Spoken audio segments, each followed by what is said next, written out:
Hi, I'm Garrett Lynch, and this is my country report over Japan.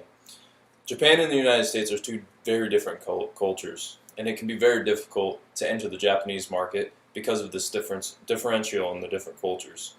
Japan is a very ancient culture, and they're very proud in their island culture that they have in a small island in the Pacific Ocean.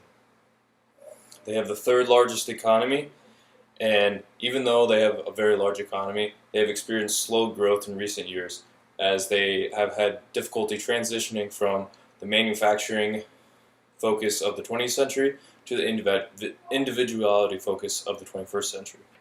Japanese growth and security has declined in recent years as the Japanese have really struggled transitioning into the 21st century. They were perfect for the 20th century in the high demands for manufacturing and there's the really strict, hard-working policies. In the 21st century, it really revolves and centers around individuality more, which has been hard for the Japanese to transition into.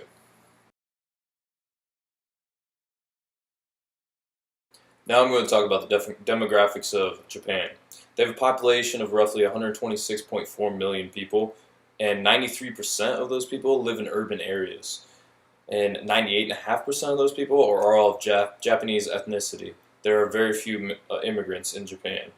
And another important statistic to remember is that 38% of these people are aged between 25 to 55 years old, and that is a result of a very shrinking population due to low birth rates.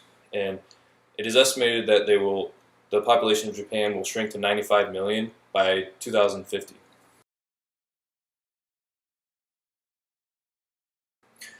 On to Japan's economy. Japan has a very strong economy with the third largest in the world behind the United States and China.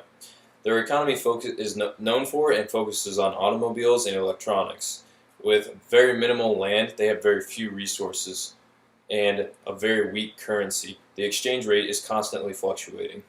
Now, Japan has a positive trade balance, with their main imports being oil, electronic, minerals, and machines, and their main exports being vehicles, machines, and electronics.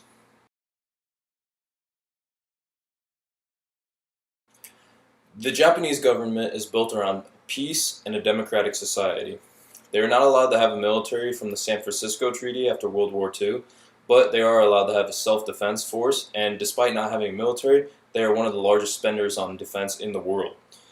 And there is a separation of powers as their constitution is somewhat modeled after the United States, with a legislative, an executive, and a judicial branch. And they have a very low rate of corruption, which is very good for businesses outside of the country looking to do business within Japan.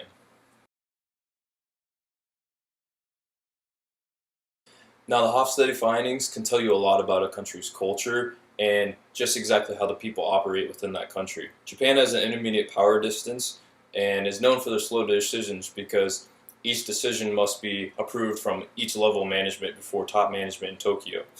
And then they also have intermediate individualism, which is higher than most Asian countries, but they have an extreme emphasis on competing amongst groups when they're very young to when they grow older. And they have one of the highest masculinities in the world, which shows their competitiveness as a country. And then they have a very high uncertainty avoidance because they don't like taking risk and they don't like the uncertainty. And some believe this is from being a natural disaster risk country with many earthquakes.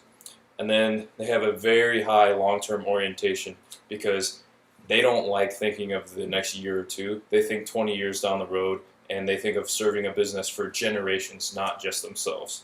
And then they have a middle indulgence, higher than most Asian countries, but they're very reserved and think others will look down upon them if they are seen overindulging within their society.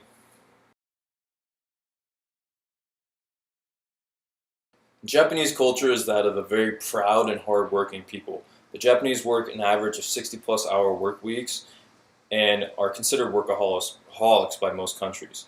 They enjoy dining out and domestic travel in their leisure time, however, and karaoke is very popular among the younger generations. And as I said earlier, the Japanese are very competitive, so they really like their sports, and sumo wrestling is considered the national sport of Japan.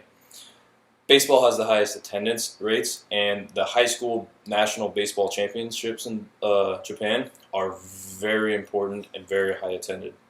And then golf is a popular social sport, and this is also extremely important in business for sealing deals. And however, the Japanese do not believe in overindulging and will never be seen overindulging. Now, it can be almost impossible to market in Japan if you don't really understand their culture. You have to be really culturally sensitive because they're a very proud people, and you have to realize that relationships drive business within Japan. You need to build those relationships before you even begin an advertising campaign. And you really need to observe the local etiquette with the people in the country of Japan. Just messing up one certain taboo, do or don't, and you're not going to have success within their country because they're going to see that you disrespected their culture in some way, and they're going to completely disregard your product and not even want anything to do with your company.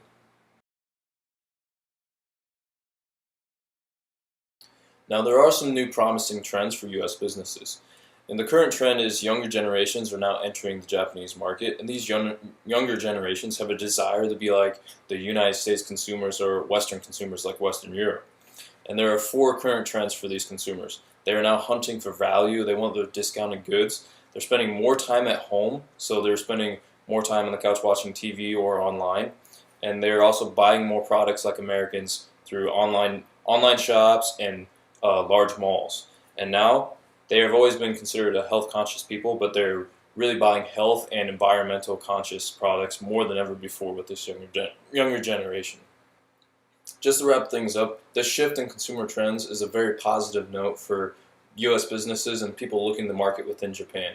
This kind of makes it easier to transition into the Japanese market and makes it an easier entry into the market. But these businesses, you need to make sure that they're very culturally sensitive because the Japanese are very proud people and very proud of their culture.